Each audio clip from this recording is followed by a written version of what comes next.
Hello, everyone. Today we are going to be going through and clearing up some misinformation that has been spread by Exulansic through one of the videos that she made. And specifically, we're going to focus on the information that she discussed about um, a DSD, specifically CAIS, complete androgen insensitivity syndrome. And in order for us to really have a good understanding of what we're going to be discussing, we have to understand the basics of how sex is determined. Now, in order to look at this, we have to go to the experts. In this case, the experts in unusual cases of sex determination is going to be the Endocrine Society. And the Endocrine Society released a statement that came out in, I believe it is, March of 2021. So let's go ahead and take a look at that. And this definition, these guidelines are going to be used by anybody within the realm of research or in terms of endocrinologists, medical endocrinologists. They are also going to be using these standards. So they, in this, they called it a statement. So in this informational statement, they actually clarify the definitions of what is male and what is female. So we're going to go ahead and go to that. It's going to be over here in section 1. Talks about sex versus gender. That's not relevant to what we're looking at. But biological sex. So says that biological sex, we're going to look at the classical definition. So the classical definition of biological sex, the two sexes, is that females have ovaries and make larger female gametes, whereas males have testes and make smaller male gametes. Okay? So we have a definition that is based off of gametes, which is great. But what it says here as part of the benefit is that the definition can be extended to ovaries and testes, and in this way, the categories male and female can be applied to individuals who have gonads but do not make gametes. Perfect. Except that, and this is going to be one of those cases, complete androgen insensitivity syndrome, they do not have the ability to make gametes. And so we can go, okay, let's go ahead and take a look. Says that in mammals, numerous sexual traits, such as gonads, genitalia, etc., that typically differ in males and females are tightly linked to each other because one characteristic leads to sex differences in other traits. This is true. So in a typical male, the development of the testes and the testosterone produced by the testes is going to lead to the development of male genitalia. It's going to lead to the development of a penis, vas deferens, seminal vesicles, etc. So, okay, perfect. But it's going to say that, let's keep going. It says, however, many people cannot make either eggs or sperm, yet are recognized as female or male based on other physical characteristics. People who do not have either ovaries or testes are rare. For individuals that possess a combination of male and female typical characteristics, these clusters of traits are sufficient to classify most individuals as either biologically male or biologically female.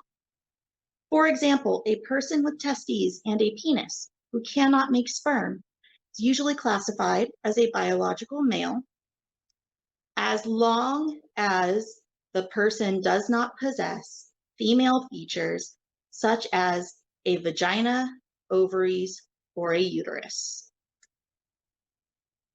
And therein lies one of the biggest issues. People with CAIS cannot produce gametes. They are incapable of producing gametes. That means that they fall into this second category, where We expand the defining characteristics of sex to include non-gonadal traits as well as classical gonadal traits.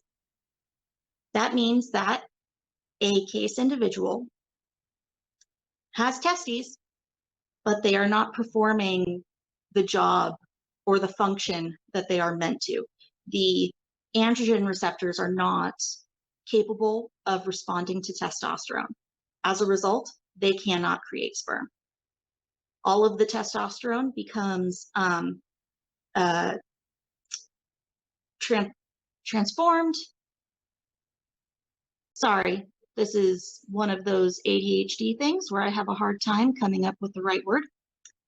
Converted, becomes converted to estrogen.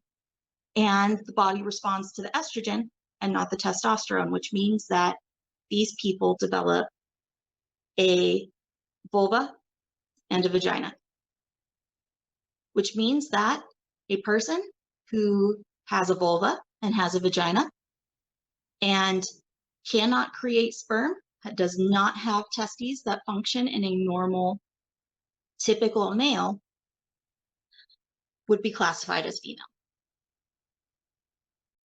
With me so far? All right. Now we're going to go back and we're going to look at the videos. I am going to try my best to only interrupt when necessary. There are going to be things that I will try to speak over the video because they aren't worth stopping and talking about. But I'm going to try to make this not longer than it needs to be. All right, this looks like we are all ready. We're going to go ahead and get started. I'm going to be responding to Dahlia Rundblad's portion of that. Goal is to highlight the fact that this particular contingent of activists with actively spreading lies not only harm several other factions of the intersex community, but that they must know aren't true and which are. I am going to be making the argument that, in fact, this video is doing far more to harm the DSD community, and it's going to be in the conclusion that she makes. And so, again, I've already provided the Endocrine Society and their most recent academic statement in terms of defining male and female. So keep that in mind as you're watching this video. Goal-oriented and motivated. As feminists, we have to protect female-only spaces and ensure that they stay only for females. By the way, I do not identify as a feminist, mostly because of the toxicity that I find in things such as dictating what feminists must believe in or what must do. But let's continue. But I want to clarify that it's not, sometimes you think that it's because of that medication that I have this condition, but I want to clarify that it's not the case. It could have been a trigger, but women that have CAIS are born in families without having to have any external medication or anything like that. It just happens, and it happens to run in families. Androgen insensitivity syndrome is able to run in families because it is a recessive trait that further only causes infertility in males. Okay, so here's the first big issue with what she has said. Yes, it does cause infertility in people who are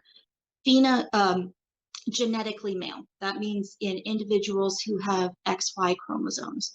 But as we've seen from the Endocrine Society, CAIS individuals are female. And so we have to go ahead and look at what is really happening with that. So here we have Medline Plus. This is a resource that nurses and doctors use. It's usually this one, and Up to Date are medical databases that doctors use in hospital whenever they need some kind of reference point for anything.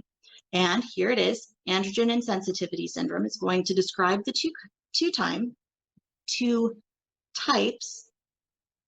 And it even says that right here, they are typically raised as females and have a female gender identity. Okay. Now we're going to go down to right here. It says inheritance. Conditions. The condition is inherited in X-linked recessive pattern. Perfect. But that in about 2/3 of all cases, the androgen insensitivity syndrome are inherited from mothers who carry an altered allele. Okay, that is what we're talking about, the X chromosome recessive gene. But that the other third, the remaining cases, result from a new mutation that can occur in the mother's egg cell before the child is conceived. So yes, in most cases, it is an X-linked recessive gene, but in some cases, it's just a mutation that happens. And I think that that's important to address when you want something to be as medically accurate as possible. So females who inherit the androgen receptor gene that is damaged and not working don't have a problem. It's not clinically significant. They don't have a disability. And here is another thing that needs to be clarified. Let me go ahead and find. This is by Gene Reviews, which is an online internet book that is used for genetic disorders. And this is for androgen insensitivity syndrome.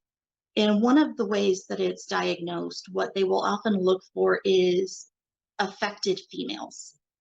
Okay, these are people who are XX who may end up having some kind of evidence of this. So it looks like, here we go. Let's see. Females, 46, XX, about 10% of females have asymmetric distribution and sparse or delayed growth of pubic and or axillary hair. That means that the typical hair growth that is seen in puberty is kind of missing, or at least it's delayed, and sometimes it happens unevenly, which is interesting because, as X has said, supposedly it doesn't affect females. Now, she is right, it is clinically insignificant. Which female or which woman goes to the doctor during puberty and says, oh no, I'm not growing hair? It's typically not expected in our society. So yes, nobody really goes to the doctor for it, but this is evidence that it does affect females in some way, which is, again, something that X is not admitting here. Let's continue. They're normal. It only affects males. I know some families with a father that has two daughters, both of them have it. And then their cousins have it, and it's pretty incredible. So a homozygous androgen insensitive female, i.e. a female who has broken androgen receptors, is apparently such a non-problem that Wikipedia thinks that the phenotype is a matter of speculation. Oh my God. Wikipedia is not an academic source. Wikipedia is not an academic source. Anyone who's done any kind of research knows that you cannot cite Wikipedia and expect to be taken seriously. You cannot. That, and like I just showed, 10% of homozygous females with the androgen receptor genes, 10% of them cannot use Wikipedia as a source. Which means that they're not presenting to clinics. They're not showing up saying, They where's have my no uterus, reason like to. CAS patients are. It's not a problem for females. It's only a problem It's not for a males. clinical It only problem. causes an issue in males. It's not like we don't know which families Genotypic to find males. the homozygous CAS females. They You don't cannot exist. use Wikipedia as a Only males source. can have CAS. Also, Sensitivity. just something to keep in mind. Up here at the top, you can see that this review that she is referencing was published in the Lancet in 2012, October of 2012. Okay? If we go back to the article that I brought up, let's go back up to the top. This one was updated in May of 2017. If we're going to speculate, why is X using outdated articles? Just a question. XY karyotype. Even though androgen receptor is on the X chromosome. Again, 10%. Just keeping track. So it should be able to affect people with XX karyotype. It Yet does. it doesn't. 10% Apparently of them. it doesn't. That's your clue. That we're talking about males. We aren't talking about males. But people don't hear about it, so they don't know. So just to clarify, or to help me understand the condition itself, everybody in utero begins as a female. Let me make this perfectly clear. This is a layperson trying to understand the science from another layperson. You cannot take anything that they are using to try to describe this seriously. In fact, I would skip most of this, but you know, Female. And Yeah. then I don't want to be Testosterone. accused of leaving something If out. you are walking down a road and you come to a fork in the road and it looks like a Y, one of those forks is not the real road. One of the This is not a good analogy because there are so many different ways that sex development can be affected through various ways. This is not a good analogy, and it's just goes to prove how little she knows. forks is the original road and then the other one is the new road. That's what this logic is saying. the testosterone triggers the masculinization of the baby into a boy. Male sex determination happens first, and it happens most often with function of This is something that, again, she has gotten wrong, and it just shows her lack of knowledge about this. What she is referring to as sex determination is the combination of the X and Y chromosome. However, when you look at genetics as a whole, and you have to because there are multiple parts on different chromosomes, you will find that the fact that they have the androgen receptor gene that is not allowing their androgen receptors to utilize testosterone, that means that no matter what, with that designation from those chromosomes, you are going to get somebody who is female, no matter what. So the fact that she thinks that that because a person is XY, they're going to develop into a male, that's not true because it depends on multiple factors. And in this case, the deciding factor is that androgen receptor gene. It really is. And so this entire thing, I don't understand why it is that she's going down this hole, but it's wrong. SRY gene, and that it's a developmental body plan organization phenomenon that isn't just happening in the genitals, but is also known to happen in act on the foot. And this is something that she is also misusing. If you look at this, it says the potential role of SRY in epigenetic gene regulation during brain sexual differentiation in mammals. Okay, so the very first thing to see is that it's saying that there are differences in brains between, there's a sexual differentiation in brains with mammals. And we're just going to go right on over here. That's right, this article which was published in June of 2021, says that's right. Comprehensive synthesis of brain studies reveals few male-female differences beyond size. That means that, guess what? Brains, not sexually dimorphic. There is no sexual differentiation when it comes to brains. So again, she's presenting outdated science as her proof. So let's go back because we're about to see another article being brought up. And specifically is known to act in areas that are also. And there we go. Sex-specific neuroprotection by inhibition of the Y chromosome gene, SRY, in experimental Parkinson's disease. Now, I also want to point out that if you take a look, I believe that it says that her article was published in, let's see, is that 20?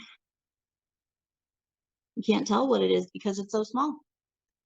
But we actually know, and this has been confirmed because we can do comparative studies with women who are in menopause on estrogen and women who are in menopause without estrogen, that, here we go, the estrogens and dopaminergic degeneration in Parkinson's, estrogen is actually acting as a neuroprotective agent. That means that the estrogen, okay, indicates that estrogens induce dopaminergic neuroprotection. That means that the estrogen is actually protecting the degradation that we see from Parkinson's disease. It has to do with the estrogen and has nothing to do with the SRY, other than the fact that males are highly impacted by Parkinson's because they don't have as much estrogen as females do. And females who are on estrogen because of menopause do better than females who are not on estrogen. So again, I get that she looks smart because she brought up articles, but she really is picking and choosing her articles to make a point. And anyone who takes a close look at it is going to see that it's just not that intelligent. Separately known to be associated with pathology in rates many times higher in men. Because men don't have estrogen. It's not insignificant if you are determined by biology to be a male or female. A person with CAIS's biology has determined that they are female. It has developmental implications. They're a whole body plan situation. The masculinization then did not occur, it happened after, not before, an individual is determined by biology to be male or a female. She really likes to beat dead horses. A male prior to the lack of masculinization. And that is why the lack of masculinization caused him to not develop, because a lack of androgen receptor sensitivity. Something that you will find a lot in her video is that she tends to call the people that she deems as males he, when we know that based off of the article that we just saw in the Endocrine Society that they are female. X did not show what she used to determine that they are male. I trust the Endocrine Society more than I trust her about it. And so X is calling females men. Just keep that in mind as we go through this. In females does not cause clinical problems. Boy, so you were primed on a genetic level to become a boy, but because there's something in your body that doesn't metabolize testosterone. Again, this is an oversimplified explanation in order for them to not have to go this deep into the science. The female reproductive system. It just didn't. It stayed in a certain spot without going Yeah, somewhere. I think I can elaborate on that. Dahlia is not going to elaborate on that. Because I actually, for me to do the work that Sorry, I hold do, on. helping Let me roll young my eyes girls, louder. that a lot of times they're suicidal because we haven't find out about this when our periods don't come, right? A lot of us. And then they go to the doctor, and then the doctor tells them, well, you really aren't a man, you know, or they're really a man. Stupid things like that. Notice how Dahlia is not talking about the fact that Dahlia did not develop a female reproductive system because Dahlia is not female. That is why. You notice how X keeps denying the fact that somebody with CAIS is female, and she's continuing to run on that someone with CAIS, according to her, is male, even though according to the Endocrine Society, person with CAIS is female. You notice how repetitive she gets in trying to continue to drive this point home, because if she says it enough times, maybe it'll be true, because it's not. Sorry, I get frustrated with her trying to drive the exact same point home when it's not necessary. If you were female, the androgen receptor insensitivity wouldn't have prevented a female reproductive system from developing. Dahlia knows that. Dahlia has been educated about Dahlia's condition. X believes she knows things because X likes to cherry pick her articles, but X doesn't really know these things. Dahlia is misdirecting and then gaslighting. X is So he's saying, misinforming "I'm going to elaborate and then on that," gaslighting. not elaborating on it, and instead switching to an emotional appeal of the story. And X then likes to coaching use a about lot what of not to emotional say to appeals other too. people. It is controlling and manipulative, and I don't like it. I frankly don't like it. It's Something that we need to keep in mind when looking at this is that one of the common behaviors that X tends to use is this thing of projecting the things that she is doing onto other people. So just keep that in mind when you hear her talking about other people doing these things to her. familiar. It's quite familiar behavior. All they do I'm is sure it's familiar. are intersex, which I want to get back to that. What happens with women with us? I spoke with a couple of geneticists so that I could learn how to explain it the best way. The best way here not being the way that most aligns with biology, not being the way that it. Again, she's using something that she's making an assumption that we know goes directly against the statement made by the Endocrine Society. So when you're looking at somebody who's not following the science, Educates the audience as to more foundational issues of how sex development works normally and then atypically and pathologically. No. The best way is the way that results in. the best way is to go with how the specialists do it. And in this case, the specialists are those from the Endocrine Society. Keep in mind, X is not a specialist in endocrinology, nor is she a specialist in sex determination. You concluding that this individual is a woman and belongs in female-only spaces. That's the goal. That's the preoccupation. Just like as you so wisely said, everyone starts as a female, as an embryo. I have to stop here again. Again, this is oversimplification. Not everybody starts as a female. We have our chromosomes, which determine how our development is going to go. Everybody has homologous features, as in those are characteristics that in females can develop into one thing, but in males, they develop into something different. They share a common starting point, and that's what makes them homologous. Because we come from a female. The XY chromosome, the Y chromosome itself has a gene called SRY. Which is true. The function of this gene, SRY, is responsible for sending testosterone signals. So Dahlia. This is an oversimplification again by Dahlia. In terms of what is responsible for the creation of testosterone, she is right. Testosterone is created by the testes, and the testes are created by the SRY gene, in that way she is correct. However, it is not a direct correlation, as X is going to point out in every attempt that X has in order to attempt to discredit this person. It is not a huge leap to go from SRY to testes to testosterone. It's not.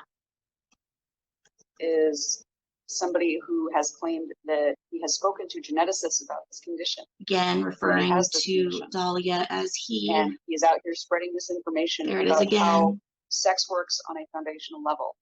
Information that is widely known. SRY, it does not. Clearly not, have because anything to do with otherwise we wouldn't be testosterone. having this video. There is no way to honestly come to that belief after talking to geneticists who were telling you the truth. It is completely possible that Dahlia has spoken to geneticists, but it's very clear that Dahlia does not have a background in science. And that is something that unfortunately leads to a lot of misconceptions, just like I said right now, with the idea that, yes, the SRY does not cause the signaling for testosterone, but it is responsible for the testes, and the testes do produce testosterone.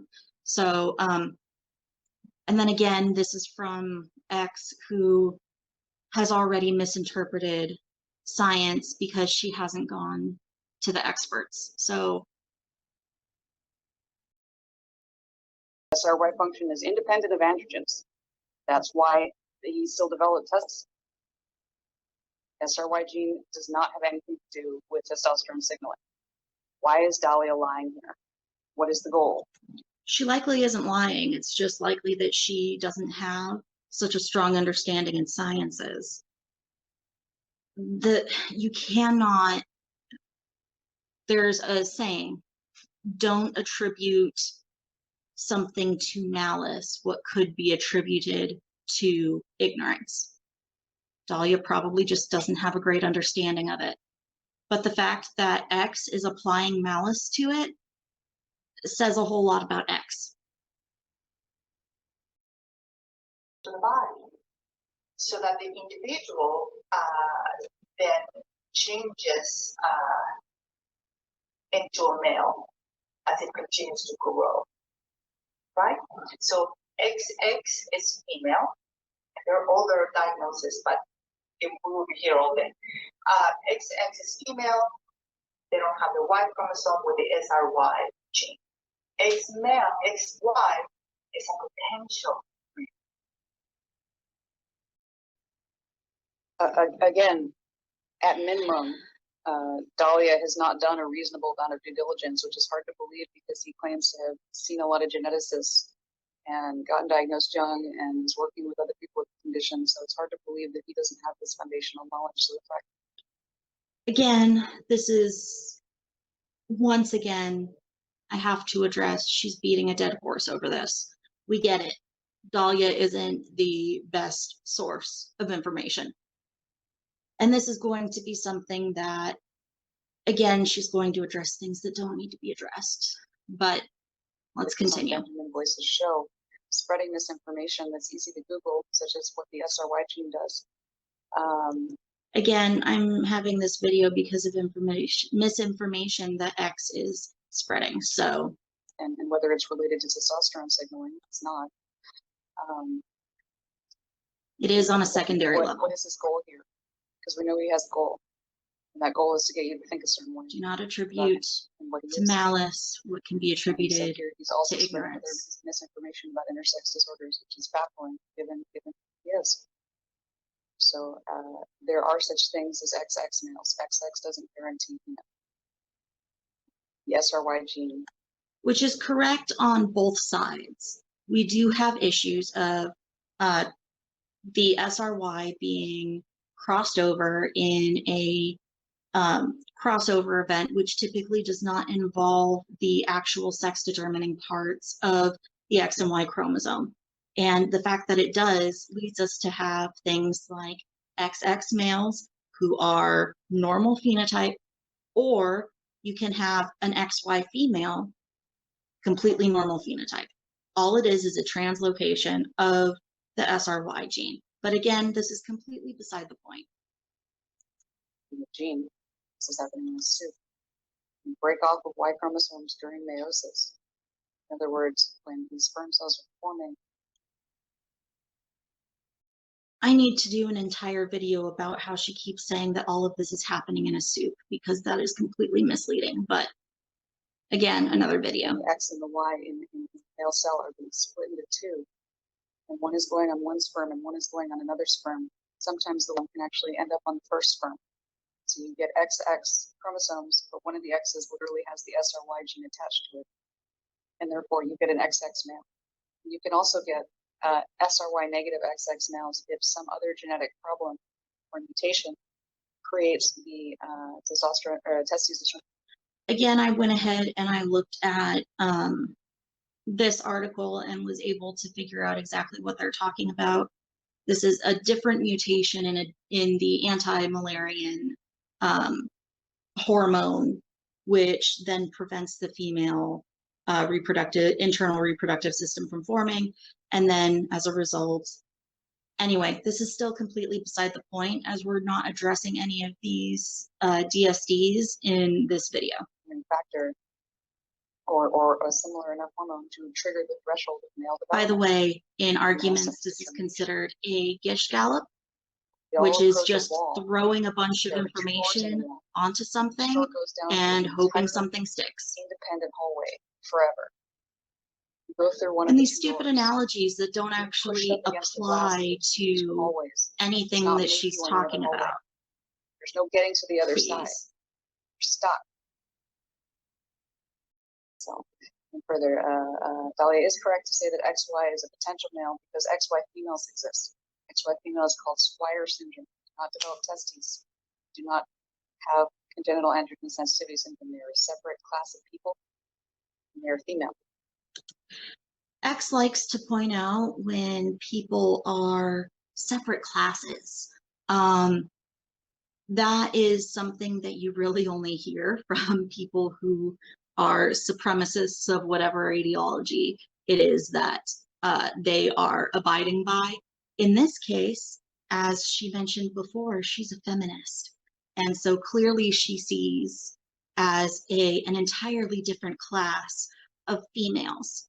So I just want to point that out because it really is telling when you refer to somebody with a DSD as a different class. So by claiming to be XY females, males with androgen sensitivity are erasing. They are not claiming to be Swyer syndrome. They are claiming to be CAIS. Let's stop misinterpreting what people are saying. That could have great problems for them. In order for that XY individual to develop as a male and be born with the body of a typical male, that is. Notice the conflation. Male is where you start. It's not where you end up later in development. Which is not true because, again, according to the Endocrine Society, someone who is male is a person who has both the gonadal and the non-gonadal traits of male sexual development. And as we know, a person with CAIS is female according to the Endocrine Society. Being born with the body of a typical male and being born a male are two independent states. That is our Y gene has to function. In our case, it doesn't function. This is just a lie. It's not a lie. It's a misinterpretation of the understanding. We already know that she has an understanding that SRY leads to the development of testosterone and that testosterone is what causes the rest of the male development. Yeah, she missed a step. It is a misunderstanding. It is not a lie. So when it doesn't function, it cannot send the signal, hey, wait a minute, I want to make this female into a boy. And we end up being born with what I call a relic, or what could have been the Y chromosome. He is androgen insensitive. He is not testes determining factor insensitive. Again, we already know that Dahlia has a misinterpretation of how this works. SRYG thinks testes determining factor. That's why he's made testes. That's why he was capable of having androgen sensitivity syndrome in the first place.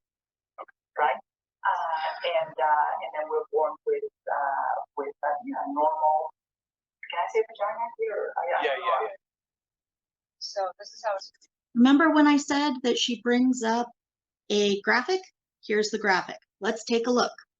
This says that A has both the homologous structures for male and for female. We notice that the female duct is right here and right here.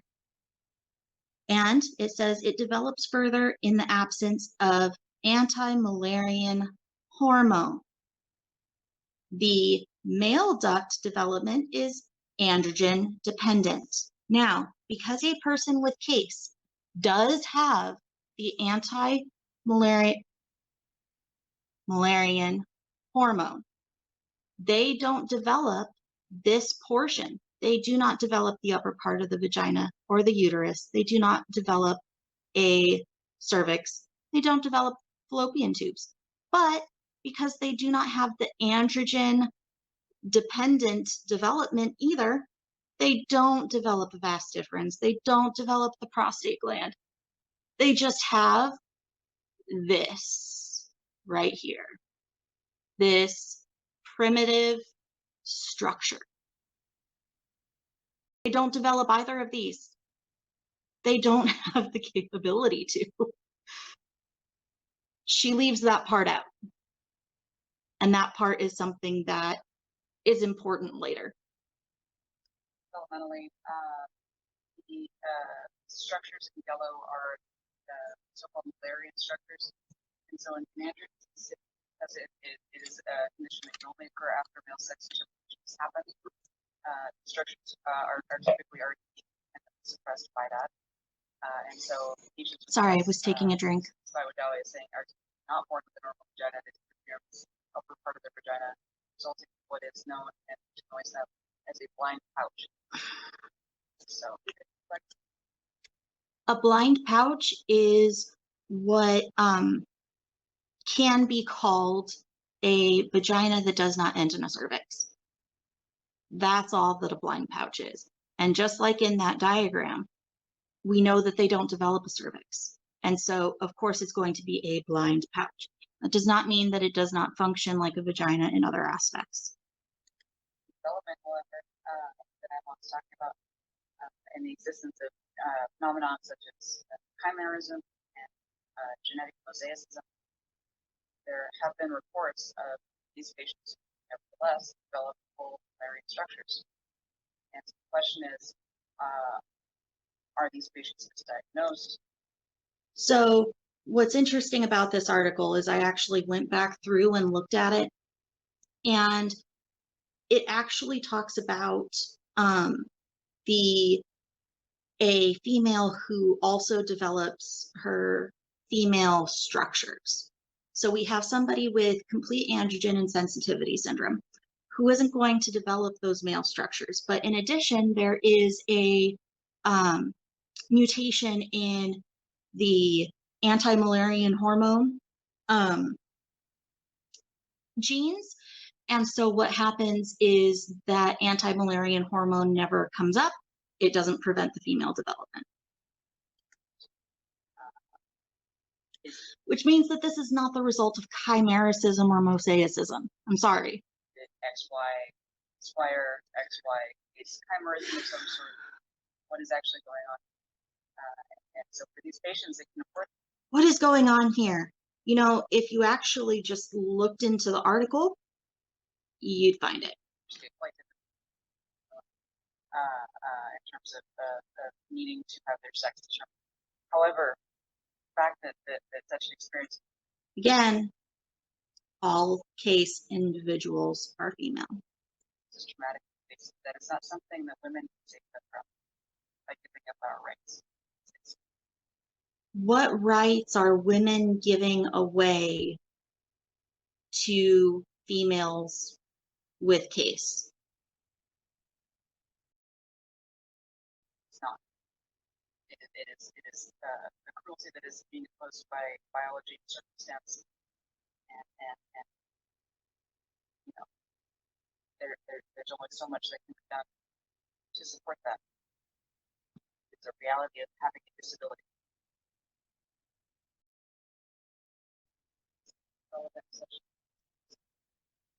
He needs that likeness. And this is the part where the rest of that diagram comes into play.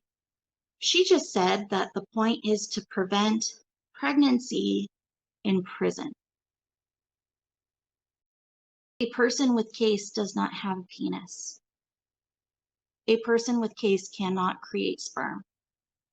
A person with CAIS has no way to ejaculate. But X is going to make the claim that this is about preventing pregnancy in prison. That is the source of the I would argue cruel punishment for female prisoners subjected to pregnancy.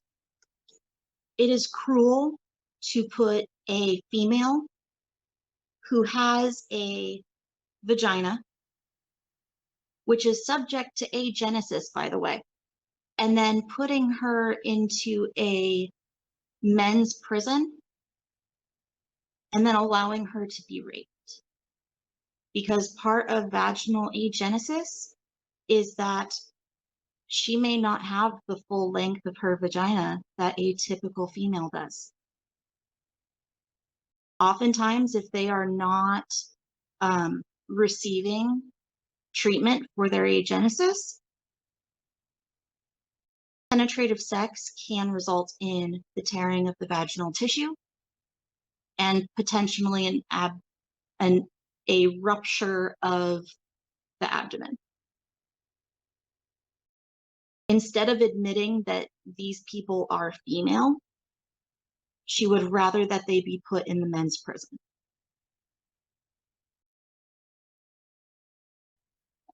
People with functioning male gonads, or CAIS have functioning male gonads.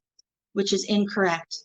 Most of CAIS individuals have to have their gonads removed because they become cancerous. And the reason that they become cancerous is because they cannot use the testosterone. Their testicular structures degrade. They become cancer. They are not functional. They cannot produce sperm. Just not responding to what is functioning male gonads. You are putting people in female prisons who do have a risk of being able to produce sperm.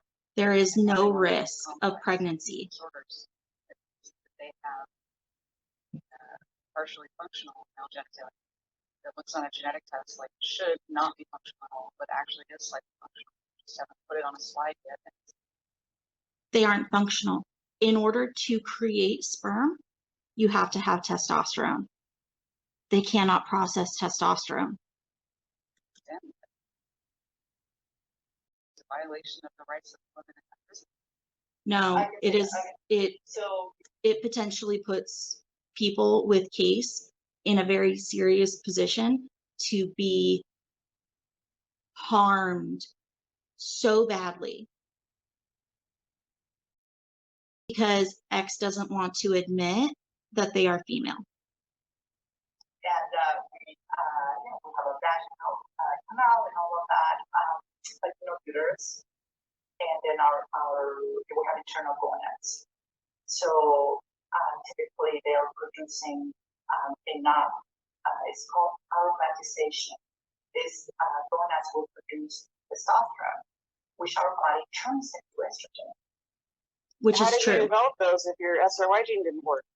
She likes to use this as a gotcha point, but that's the part that's interesting is that once it's estrogen, the body responds as if it has the normal estrogen production of a female.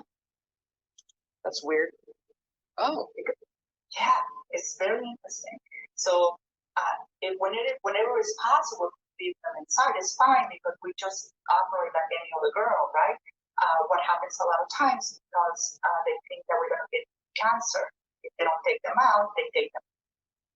Maybe if doctors saw these children as male, they wouldn't be so quick to think they don't need their test. Just making sure that you guys just heard what she said. She said that these people should be treated as males. These are people who do not physically look different externally from typical females. So just Testes.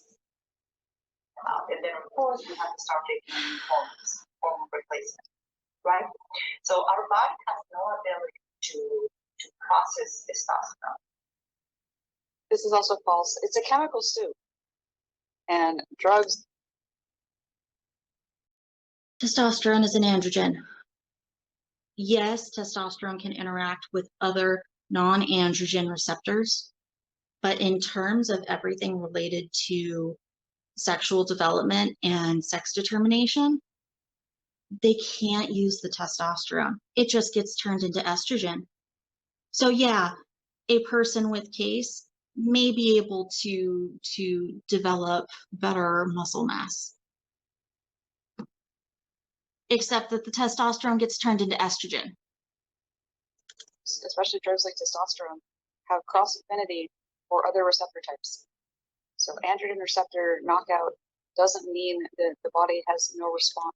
By the way, T cells, right here, talking about immune function, like a person's immune system. That's it. To the testosterone. It means it doesn't have an androgen receptor response. And the androgen receptors are what allows a person to develop their sex. So, you know, when I hear from people, I hear this all the time online as a way to insult me. Oh, you're really a man. Okay. Now keep in mind that we have determined that CAIS individuals are indeed female, that they do have medical conditions that, in particular, vaginal agenesis, which can cause a shortening of their vagina, which means that it is not as capable of penetrative sex, which means that, again, this is a disability. It's a medical condition. And this person is saying that we need to treat these people as female, and often they are called males or they are called men to insult them or to degrade them. Now look at X's behavior. Telling a man that he is a man is not insulting the man. There's nothing insulting about being a man when you're a man. Yes. When you're a man. She just admitted it might be insulting if you're female, which they are. X knows what she's doing. So is if this person spreads misinformation, he apparently knows better. For a man, because I do this work, I release videos and I do whatever I can to bring awareness and some sanity to all of this, because it's just insane. I don't even know what to say anymore. I'm crazy. Crazy. They tell me that they fail to understand I could have been, but I am not. I can't imagine that anybody in this situation wouldn't be traumatized by the experience, and so my heart goes out to him on that level. And by seeing my wife promising, I think Again, referring to somebody who supposedly has CAIS as him. I guess I'll call them machines. They're not machines. They are a divine creation. Something very beautiful and very special. And it shows us when something clicks in a different way, so many repercussions have, right? So this is why I'm very careful to be judgmental of people that are different. He's working really hard to stigmatize people that point out reality. Than myself. Keep in mind that she is trying to convince you that a person that we know, based on, again, the definition from the Endocrine Society, is female. and X is trying to convince you that they are men. Because who knows what's happening. But because of the things that I suffered as a child and as a teenager, I can share some of that with you. There was something inside of me that said, you need to talk about it. You need to talk about it because there are girls out there who feel like you, that you are all alone, and they're only this crazy, extreme people that they call themselves intersex, and they're just muddying the waters for these fragile little girls. Why is it impossible to imagine a world where somebody comes to terms with the fact that they're a man with androgen? Because people with CAIS are female. This might not be the case when it comes to the two other versions of androgen insensitivity syndrome, which is partial androgen insensitivity syndrome, or PACE, and mild androgen insensitivity syndrome, or MACE. But for PACE, most do end up having external female genitalia, but some of them are male, and some do have ambiguous genitalia, in which case it is up to their doctors to look at what structures they have to determine their sex. Most cases, although I haven't heard of any cases of MACE, do develop into males.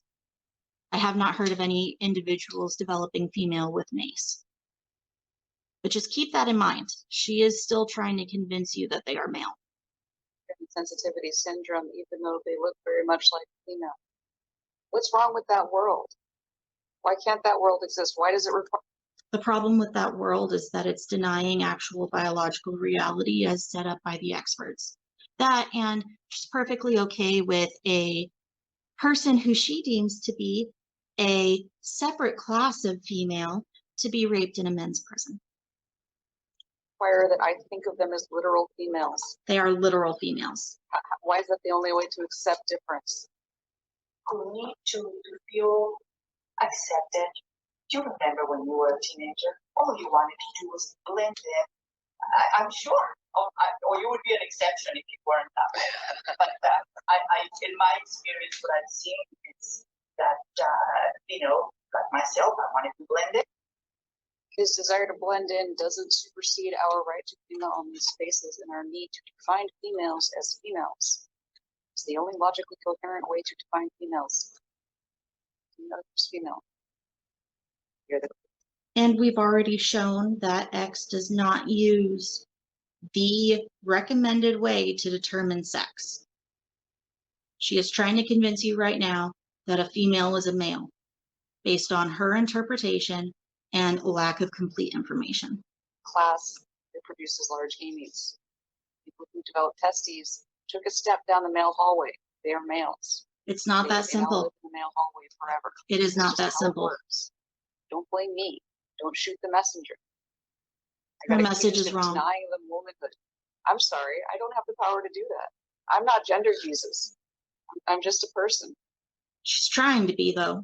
She certainly wants you to believe that these people are male. Keep that in mind. I can recognize when biology denied them womanhood. Okay. That is the video. I can go ahead, once I have put this up, I can go ahead and provide all of the resources that I used.